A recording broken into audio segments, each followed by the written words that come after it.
Cuba tuan-tuan beli babi seko besok, bela depan rumah. Boleh tak?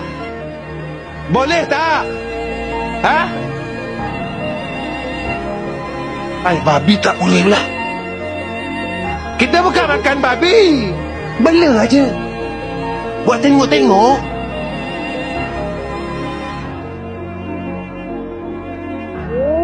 Pasal apa babi tak boleh? Itu babi Ustaz. Pelik orang Islam ni.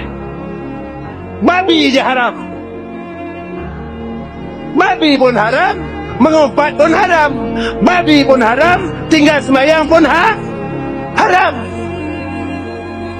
Tu yang tinggal semayang tu suruh makan babi. Babi dia kata.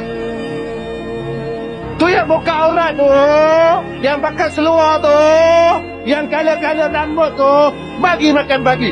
Haram. Tapi kalau rambut tak haram pula. Pakai seluar tak haram pula.